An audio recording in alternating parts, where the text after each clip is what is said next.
Just after 5 o'clock, I am the doctor.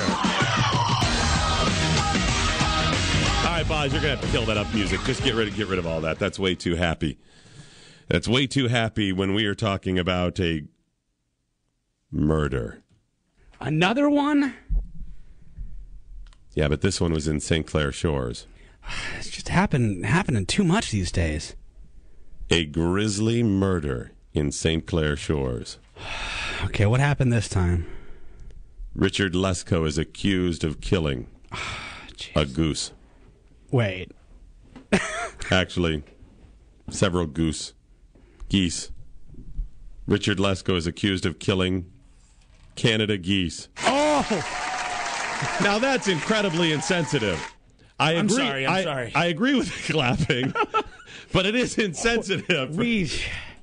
It's not a laughing manner. It's hard to keep the crowd down when you hear things like that. They're a protected migratory species. Yeah, they are.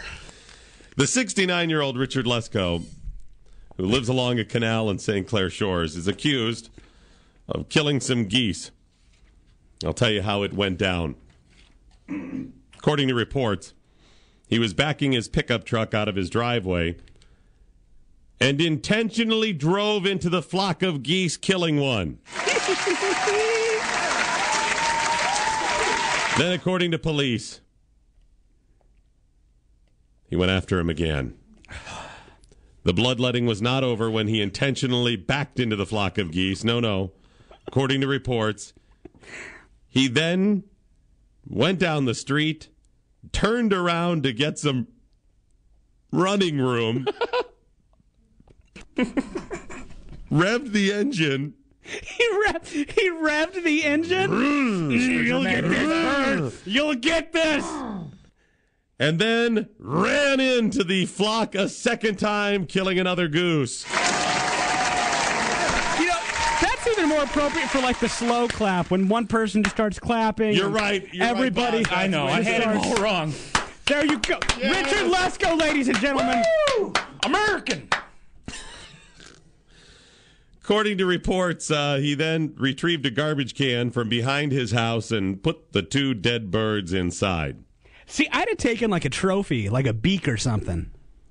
That's like serial goose killer stuff, man. That's kind of creepy. I can't hide it. Taking a beak? I mean, I want to see. I want to see people killing the geese. Don't get me wrong, but just serial geese killer where you keep souvenirs. I'm gonna make a necklace out of them. That's just disgusting. I mean, I want to see the geese dead. That's crazy. I love though that he backs into him. Then, according to reports, goes down the street, turns around to get enough running room so he could really go into him. Revs the engine. And can you see him sitting there at the end of the road?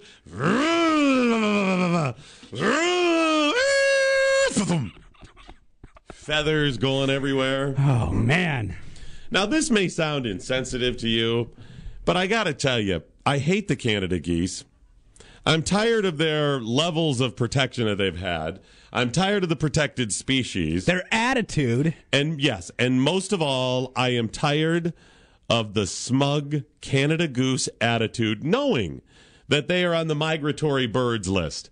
They have lost their fear of man.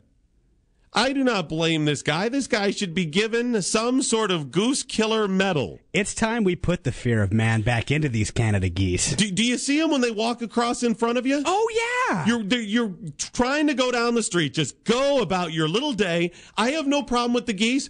You can fly over the road. I almost got into an accident like 3 weeks in. Skip, they can fly. Yes. Fly over the road. If I could fly over you, I would.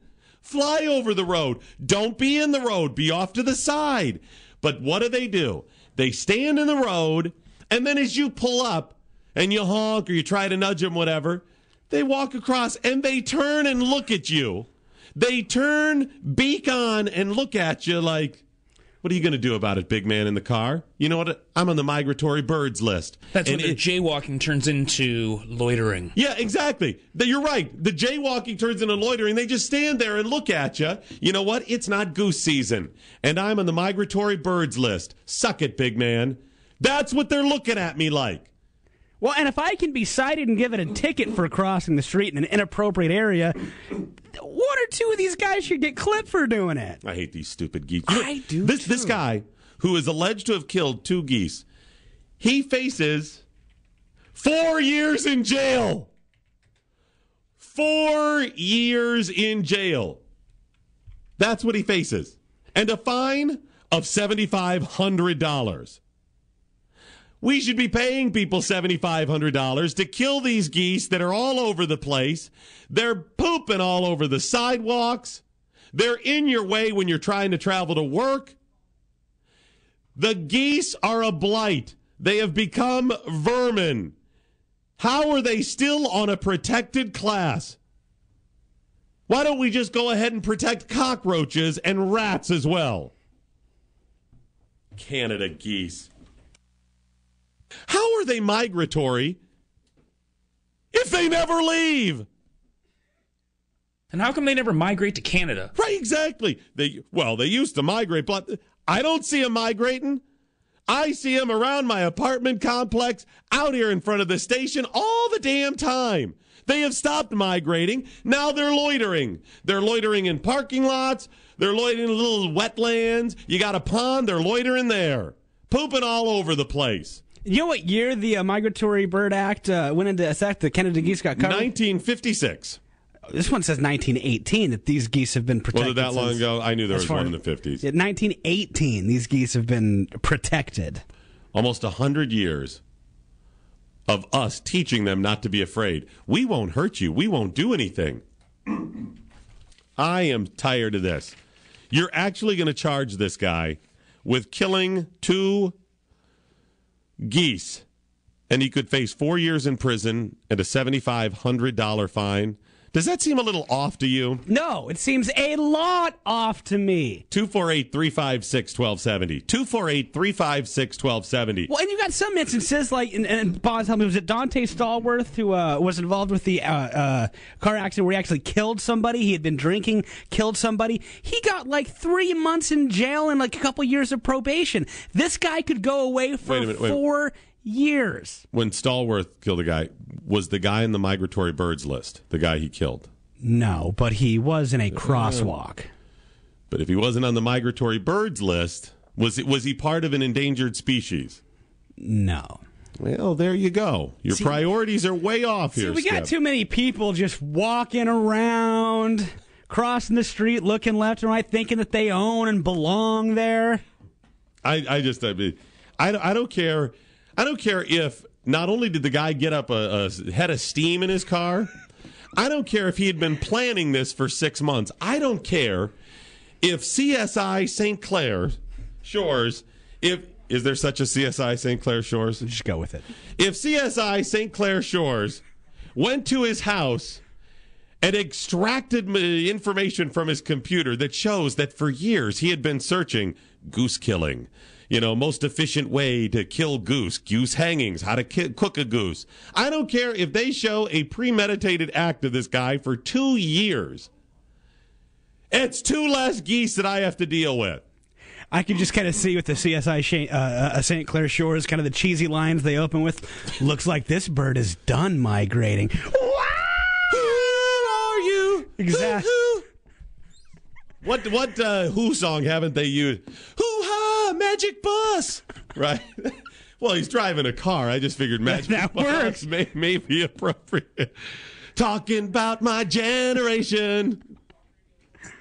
Why are they still on the list, though? A, they're not migrating anymore. They're resident. And they're not scarce by any means. They're not scarce. And, they live in the area now. They're resident geese. They're often referred to as resident geese now because they no longer migrate. They live here. And why? Because people let them. They're protected. 248-356-1270. Get some of your calls now. 248-356-1270. Daryl in White Lake, how are you? Hey, how's it going? How you doing, sir? Hey, this government is out of control. What about that pig farm up north somewhere? Mark Baker. Yeah, they made that guy get rid of the pigs that people eat. Daryl, that is absolutely brilliant. You're right. You've got Mark Baker. You've got him who is raising pigs on his farm because they may get out and they don't like that species or whatever, and they want to come in and control that. Yet, you've got geese that are all over the place that are in our ways that we actually have to stop and let them cross. Yeah, help me out here. I don't understand this. I can't grasp it. It's one of those things when you juxtapose them, when you pull two of their crazy ideas and put them side by side, you realize how crazy both of them are. Unbelievable. Do you hate the geese? Good. Are you annoyed Show, by man. them? I think we lost Daryl. Let's go to Todd. Brighton, how are you, sir? Hey, good, and you? I'm doing well. Do you like the geese? No, they are a total nuisance. And my question to you was on a more serious matter is it the same person that wrote the law to protect the Canadian goose? Is that the same person that wrote the welfare reform laws? And are we expecting the same results with all these people depending on us for food and not migrating anymore? Let me help you, Todd. I got an idea here. I think you have just helped me. Together, we have solved several problems. Here's what we do: we start killing the geese, and we give them to the people who we currently are giving food stamps to. We have just solved. You see what I'm saying, Todd? We are on it now. We start killing the geese, or we tell the people, you hungry? Go kill one of those damn geese that are in that parking lot right there. You're going in to apply for food stamps. You have the guy that they're sitting down with applying for the food stamps, and he goes, tell you what you do. Come on over here to the window. Walk with me here. Walk with me. And he pulls apart those vertical blinds, and he says, if you're hungry. Lunchtime. You see that goose out there? So you don't even have to shoot it. Just walk up to it. They won't run. No, not at this point. Grab it by the neck and wring its neck. You don't even have to stab it. You just grab it by the neck, wring its neck, and have it. Take that. Listen, we got a field full of those things out back, Pete. You're a little down on your luck. You need some help. I understand your family needs fed. There's a whole field full of goose back there. There's geese all over the place. Just grab a couple by the neck. You know what? Take all you want. Just wring their neck, throw them in the back of the car, and we'll see you in 2 weeks. Let's go to Dan in Oakland. You're on Talk Radio 1270. Good afternoon, fellas. I got an interesting story involving my mother-in-law. Uh-oh. Yes, she has a couple of retention ponds in her neighborhood, and what she does is she'll take some rocks and drop them on top of some nests that have little round eggs in them. You know, I've heard of people making midnight raids on those nests to keep other ones from... Well, she also fools the people that she's with. She'll have like a bag of bread, old bread, and she'll have that, but amongst it is rocks that drop on top of the eggs. Wow, that's awesome. That bread can be pretty heavy, Dan. It's really heavy, and it's if you slip and a couple like pieces it's fall. Like a stone bread. Well, Dan, that's very interesting information. I appreciate you sharing that with us. That's good stuff. Please give her a hug for us next time you see her. Tell her I like the cut of her jib. I like the way she thinks. You got to do something. I'm sorry. You got to take matters into your own hands with stuff like this. If she's got those retention ponds, she knows exactly what's going on. Those things are all over the place. Plus, those things, whether it's the poop and other such happenings and going on, that stuff can actually be bad for your dogs. You got cats or anything else out there? How are they could be bad for humans also. I mean, they carry a lot of disease. Their fecal matter's all over the place. Shouldn't you be able to decide? I understand if you're telling me, I don't agree with it, but if you're telling me, well, the geese are living here in the courthouse parking lot or in the city hall parking lot or in a public park. All right, maybe we all have to decide because it's all of ours. It's public property. But why the hell can't I exterminate them from my property if it's my property?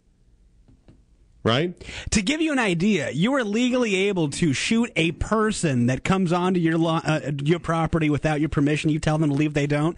If you tell these geese right, in certain scenarios, I mean, you're right. legally able to kill a person, but you can't legally kill a Canada goose. Here's what you have to have. You have to have a drop gun for the goose. Goose was armed. He was armed. I think that's your. And if you ever kill a goose like this guy, you got to drag them in through the window, so they weren't leaving; they were entering the house. You want to do that, and you want to have the drop gun, so you can say they were entering the house. I feared for my life. It may fall under the castle doctrine in that scenario. I don't know, but see, it's a lot more difficult to fake the wing prints. Yeah, you got to really press it in there like that. Really get the wing and kind of wrap it a bit. You take a little bit of the feather and you put it in there along the trigger and around the hammer. It's true. Something like that. You've done this before, haven't you? I know nothing. I'm just making some suggestions. Oddly specific on those instructions, Mr. Thompson. Oddly specific. Why can't I kill him on my property? And if they were smart, what would they do? Leave! There it is. They would say, there's that Thompson house. I've seen him kill the Goose before, right? I'll go over there to Boz's house because he's very Goose friendly. No, I'm not Goose friendly. Don't put that out there Then that. the Goose will say, I'm not going to Boz's house. I'll go to their boss's house. She's nutty about the geese. She likes them all there. She does. That's true. She's one of those animal nuts. I think she donated to one of those animal nut causes today. Let's go to JJ in Ferndale. How are you? Good, Doc. And, but the typical of you, and here's the difference. You take the benevolent, liberal approach, kill the geese, feed it to the poor people. I've got the capitalistic approach. What is it, sir?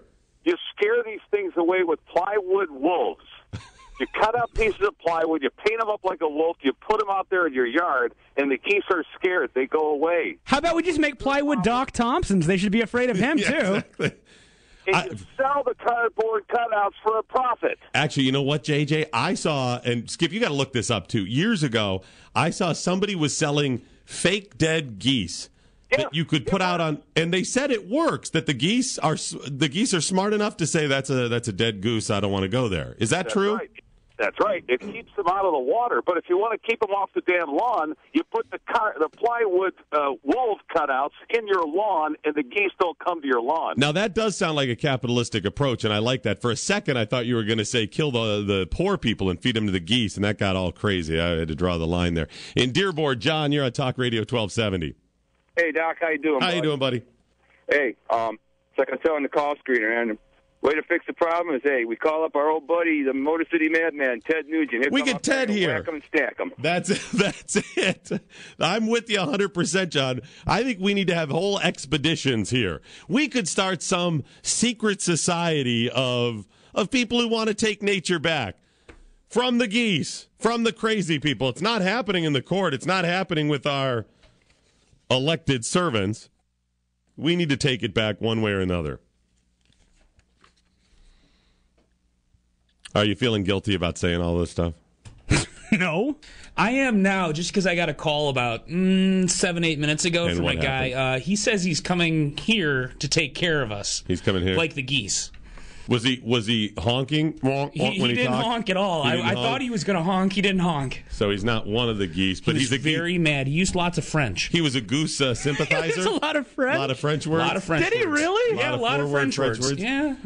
So he's a goose sympathizer. Apparently. And he was very I upset. wanted to put him on the air till he started with his French thing. You probably should have still put him out. We could have beeped him out. Could have beeped him out. Post-production. He was a lot of fun, though. I had a good time with Listen, Call back up, Frenchie. Let's go. If you are a goose sympathizer, if you are pro-goose, by all means, I mean, we will hear you out. You can't swear, but we'll hear you out. Tell us the positives that we're missing for having this majestic creature gracing our land. Okay, you pushed. No, it too seriously, far. I You've want gone someone way too far with the word majestic. Majestic creature that graces our skies and Yeah, I've seen our a parking majestic lots. all over the parking lot, okay? The reason I ask about feeling guilt is there's a survey from a marketing company that has now found that there are a lot of Americans suffering from green guilt. And when I first heard this, I was like, yes, finally they're starting to feel guilty about having all of this green nonsense all over the place. You got to be green. No, it's just the opposite. They're saying that more Americans are feeling guilty about not being green enough. For example, they say 27% of the people feel guilty about leaving the lights on when they leave a room. I feel guilty about that, but not because of the green, because I'm paying the bill. I feel guilty when I leave them around, on around the office here, not because I'm paying the bill and not because I'm green, but because I know the people paying the bill, if they have a lot more money, they're not paying high bills, they may not fire people. What We turn off the lights. We don't waste as much paper. Maybe they don't have to fire as many people at the end of the year when the economy still sucks. But as far as being green... I don't know if you people have seen, but the radio industry has taken quite a hit over the past couple of years. 10. I've been going through this for 10, 12 years now. So, no, I don't feel guilty about not being green enough. I feel guilty about wasting resources when I'm paying for them or somebody else is, and it's going to benefit me. They say 27% of the people feel guilty about not being green enough when they waste water. Do you feel guilty about wasting water? Just because I'm paying for it. I got to tell you what I did over the weekend. On the air or off the air? Off the air. I had to go to a wedding in Baltimore. And I stayed, the wedding was at this nice hotel, and we stayed there one night, my wife and I. The other night, we stayed in a cheap hotel. But that one was, we're like, okay, we're going to be at the wedding. It'll be easier just to go up to the room if I have a drink or two. So we just stayed there. But the next day when I got up to shower, I made sure the room was nice and steamy before I got in. And you know how I made sure it was nice and steamy? I turned that sucker on and let it run a while. So, no, I didn't feel guilty about that. I bet your shower was warm. It was warm and steamy. Was it nice? It was wonderful. Good to hear. I had no green guilt. 22% of the people, according to this survey, feel guilty because they're not green enough when they don't unplug chargers, electronics. You know, you have your phone charger plugged in the wall, then you just go by. Do you guys feel guilty about that? Is it even using power if it's just... It uses a very small amount, but cumulatively with, 300 million Americans and whatever, it adds up to, Sometimes I plug in extra chargers before I leave. I got to tell you, I got one at my desk, which remains plugged in all the time, because if it's not, that means I actually have to go underneath my desk and plug it in the little outlet. And you're what, 6'4"? That's it's going to be a little tough for you. Not doing that, and it's such a small amount. I leave it plugged in at home, though, and I pay for that, and I figure... It's a small amount, and it saves me some effort, so no, I'm not feeling guilty about that. 21% of people feel guilty when they don't recycle, that they're not green enough. 21%? Yep. Even if I were going to feel guilty about not recycling, I would simply look at the nuttiness that's come out of the UK, and I think it's England. I think it's Britain. That they have, in some communities, 9 recycling barrels. I had seen that. Per household. You got the one for plastics and the ones for bottles and the ones for metals, and they got one for newspapers, and they have one. It's a slop bucket for all of your biodegradable Organics. food, organic stuff like that. But it totals 9 of them. That's BS. That is BS. So I would not feel guilty. 20% say they feel guilty about not being green enough when they forget to bring reusable bags to the store. You got to bring the reusable bags. What percentage? 20. And what percent of those people get salmonella from having those dirty bags that they're just bringing in? And that's the thing, you're right, that most people don't realize those bags get dirty because you have little beef drippings or whatever from it. 1 out of 5 Americans feels guilty about not bringing recyclable bags to the grocery store. Mm-hmm. Those numbers are way off. There's no way. There is no way. I believe it. Skip. 20%. Look around the office. That's our office, though. I'm look around the office. When I go to the grocery store, and I'm at the Meijer, if I'm at Hiller's, I don't see 20% of people bringing their own bags. No, they're not bringing them. Oh, they so feel guilty about not bringing them. I don't buy that number. Which, if you feel guilty about not bringing them, that means you're the people who are going to start bringing them, and eventually, once they market, because remember, this was a marketing company, and they're trying to work on how to motivate customers to change their behavior. And they say 20% feels guilty because you've already got 2, 3, whatever percent that do use the reusable bags. Another 20% feels guilty about it. I over the weekend, as I was driving to Baltimore, I had to stop in a store and was waiting to check out, and it was just line after line, busy, and I tried to find the shortest line. I get behind a lady who has the reusable bags, and she wouldn't go. They had to stuff each bag individually. It just took all of this extra time because she didn't have enough bags, so she had to repack them and all of this stuff. And then she was yelling at the cashier, "Don't put that in there." And even if I had felt guilty at that point, I'm not feeling guilty. I just wanted to say, use a plastic bag. It's not going to kill you. Not going to kill her, but it is going to kill the environment. 9% of Americans feel guilty about not buying energy-efficient light bulbs. Not only do I not feel guilty, I began to stock up.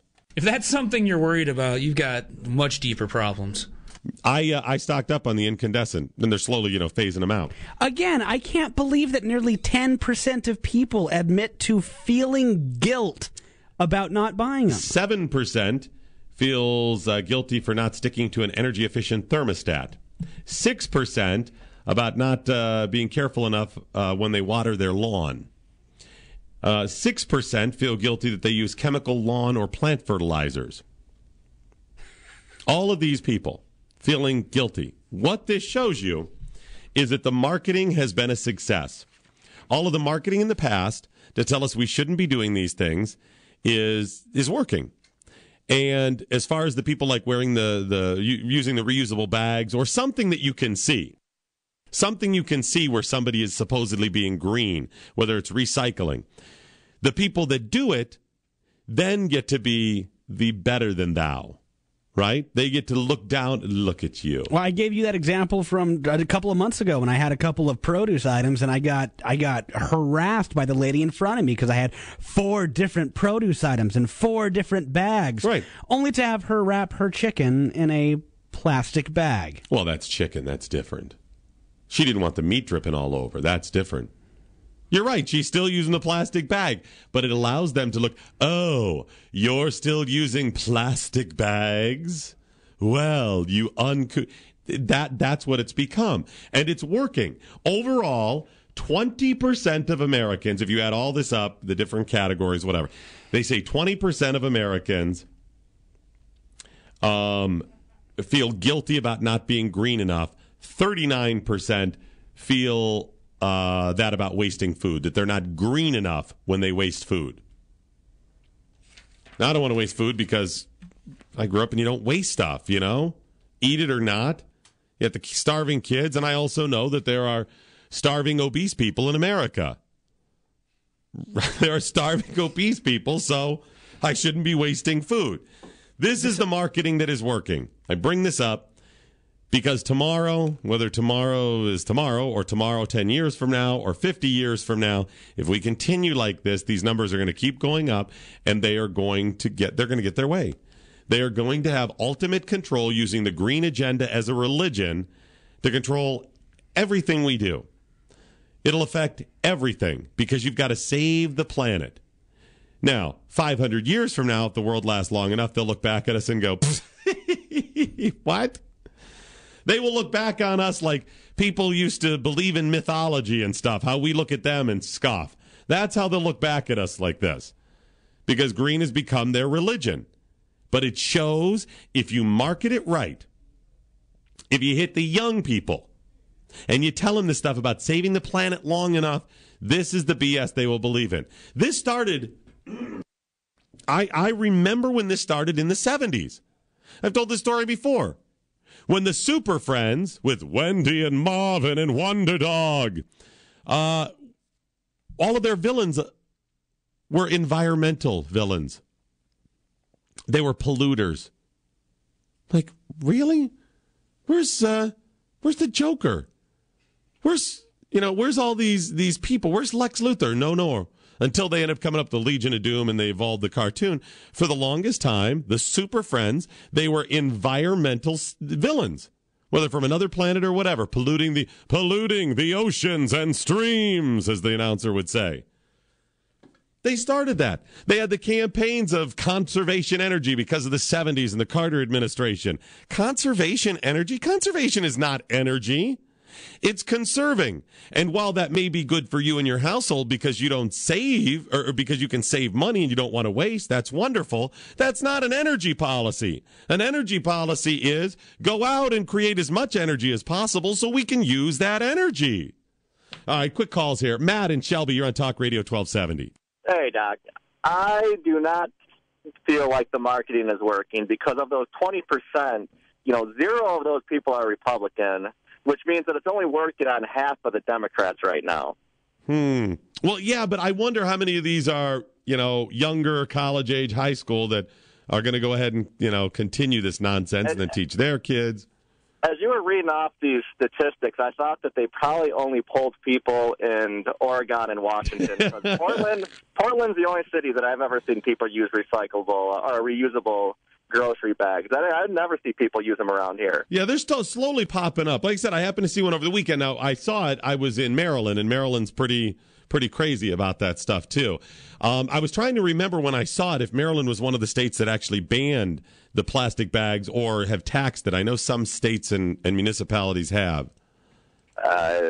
Yes.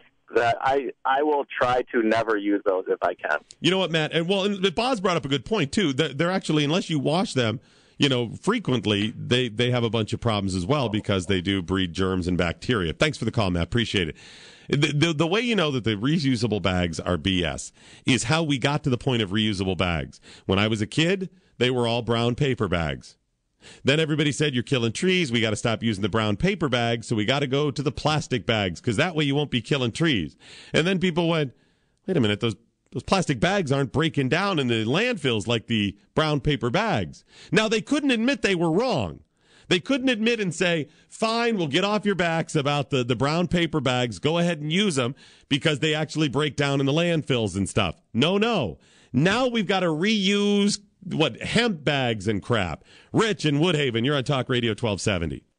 Doc, I agree with you. My wife and I, we look at all these trucks coming over from Canada, dumping garbage in our dumps and filling it. They don't really believe it. And then secondly, with your point about the light bulbs, we're stocking up also on the incandescent light bulbs, and these mercury lamps, are a high hazard to your home. Environmental hazard. Rich, you are so right. I'm sorry to jump on you like that. I'm so passionate about it. No, you're right. These things are actually not good for humans to be around. They've got mercury and lead. They've been linked to all kinds of crap, and they are much more expensive. Yes. I agree with you. I heard, Rich, that the real motivation behind this, because remember, Bush signed this. Bush is the one who signed the ban on the incandescents.